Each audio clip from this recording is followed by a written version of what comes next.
Hello दोस्तों, welcome to new vlog. आप सबके कमेंट पढ़ के मुझे समझ आ रहा है कि आपकी कंडीशन और मेरी कंडीशन सेम ही है।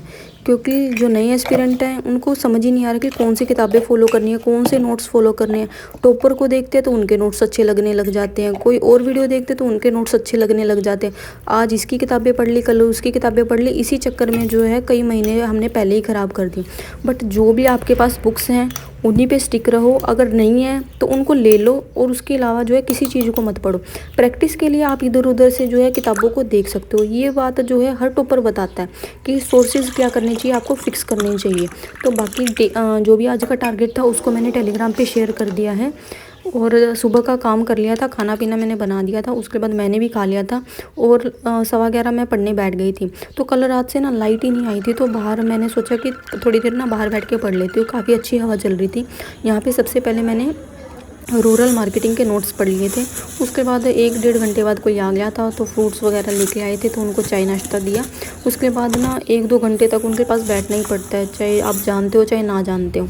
तो 2 घंटे ऐसे ही ख़राब हो गए थे। उसके बाद फिर भी लाइट नहीं आई थी, तो आज का दिन बहुत गर्मी में बीता, क्योंकि बार बार लाइट जा रही थी आ रही थी। उसके बाद मुझे हरियाणा जीके के नोट्स बनाने थे। तो ये चैप्टर बहुत लेंथी चैप्टर है और इसमें से भर भर के क्वेश्चन जो है पूछे गए हैं। तो इनको ऊपर ऊपर से करने का कोई फ़ायदा नहीं है, क्योंकि मैंने ना पहले नोट्स बना रखे थे, उनके अंदर डीप में ज़्यादा पॉइंट्स नहीं लिख रखे थे। तो मैंने सोचा कि इस बुक में जो भी एक्स्ट्रा पॉइंट होंगे उसको मैं नोट डाउन कर लेती हूँ, और जो भी इंपॉर्टेंट चीज़ें हैं जो कि मुझे नहीं पता उसको जो मैं अपने नोट्स में ऐड ऑन कर लेती हूँ। उसके बाद 3:30 मैं चाय बनाने के लिए नीचे चली गई थी। बार बार ऊपर नीचे बहुत ज़्यादा स्टेप्स हो जाते हैं मेरे तो, पर फिर भी वज़न घटता ही नहीं है। तो यहाँ पे जो है मैंने स्मूदी बना दी थी, ये दाल की बना रखी है क्योंकि कोई बीमार है उसके लिए बनाई है। उसके बाद मैंने बाकियों के लिए जो है बनाना शेक बना लिया था, क्योंकि बहुत ज़्यादा बनाने घर पे अभी आए हुए थे। और 2-3 दिन से बार बार कोई आ रहा था, तो मुझे कपड़े वॉश करने का टाइम ही नहीं मिला था। और हवा भी काफ़ी ठंडी चल रही थी, तो मैं इनको सुखाने के लिए चली गई थी। इतनी तेज़ हवा चल रही थी, ऐसे लग रहा था कि कभी तार वगैरह टूट के मेरा काम ही ना बढ़ा दे, दोबारा से नीचे गिर के तो दोबारा धोने पड़ेंगे।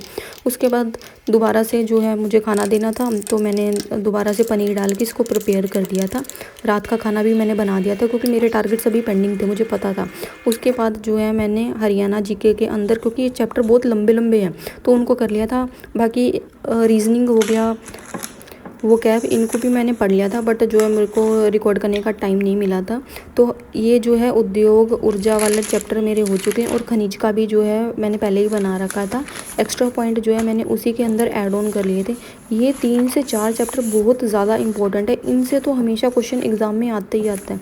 और इनके अंदर ना स्कीम्स वगैरह भी दे रखी हैं कि सरकार ने ऊर्जा के लिए कौन सी स्कीम लगा रखी है, जो कि बहुत ज़्यादा इंपॉर्टेंट है। उसके बाद मैंने करनी थी पॉलिटी के अंदर चैप्टर 1 एंड 2 करना था। पार्ट 1 एंड 2 इसके अंदर है, बट जो ये मैंने प्रिंट आउट निकाल रखे हैं ना, इसके अंदर बहुत ज़्यादा छोटे छोटे वर्ड्स में दे रखा है, तो याद ही नहीं हो रहा था। तो फिर मैंने किताब उठा ली थी। किताब के अंदर मैंने सोचा कि चलो मैं बुक से ही पढ़ती हूँ, तो बुक से इन दोनों को मैंने कवर किया था, और साथ साथ में मैंने लिख के भी देख लिया था, थोड़ी बहुत ट्रिक्स खुद से बना ली थी, ताकि मुझे अच्छे से जो है ये याद रहे। ये 2 टॉपिक्स इंपॉर्टेंट है, क्योंकि इसमें ना छोटे छोटे पॉइंट्स हैं, दैट इज़ कौन सी स्टेट कब बनी थी, और ये हरियाणा के एग्ज़ाम में पूछे गए हैं पहले भी। और जो लास्ट में दे रखे हैं, जैसे आर्टिकल 10 हो गया, आर्टिकल 11 हो गया, ये भी काफ़ी इंपॉर्टेंट है। पता है, जब एग्ज़ाम सामने ना हो ना, तो इतनी अच्छे से पढ़ाई नहीं हो पाती। हरियाणा के अंदर तो ऐसा ही होता है, या तो पेपर होंगे नहीं, या 1-1, 2-2 हफ्ते के अंदर वो सारे के सारे पेपर कंडक्ट करवा लेते हैं। इसमें सबसे ज़्यादा नुकसान किसका होता है? बच्चों का। क्यों? क्योंकि आपका ना तो आपको शेड्यूल पता कि एग्ज़ाम आपके कब होंगे, ना ही आपको ये पता कि तैयारी कब से कब तक करनी है। ये पता नहीं कितना लंबा प्रोसेस चला जाता है, और बच्चे की जो है हिम्मत टूट जाती है। और जिसको पता होता है कि हम तैयारी कर रहे हैं, वो बार बार जहाँ पे भी हमें मिलेगा ना कहेगा, और क्या हो रहा है, कहाँ लग गई नौकरी, कितनी हो चुकी तैयारी, कब लगेगी तुम्हारी नौकरी, पता नहीं क्या क्या बातें पूछते हैं, और पीछे से जो है हंसते हैं। आई नो आप सबके साथ भी ऐसा ही होता होगा, इसलिए किसी को बताने का मन ही नहीं करता कि भाई हम तैयारी भी कर रहे हैं। मेरा भी मन करता है कि मैं अपना रूम जो अच्छे से डेकोर करूँ, मैप्स वगैरह लगाऊँ, बट ऐसा होता है कोई आएगा कहेगा अच्छा आपकी वो तैयारी कर रही है, कौन सी एग्ज़ाम की तैयारी कर रही है। और जब भी फ़ोन करेंगे तो यही पूछेंगे कि बना कुछ।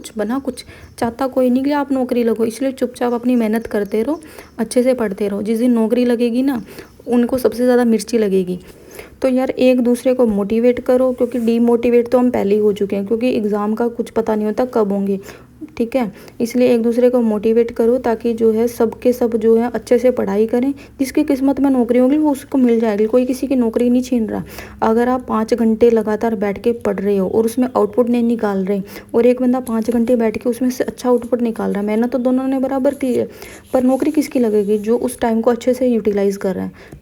तो मिलते हैं कल नेक्स्ट व्लॉग 5 के अंदर। ये डे 4 के टारगेट्स कंप्लीट हो गए थे। मिलते हैं कल, बाय।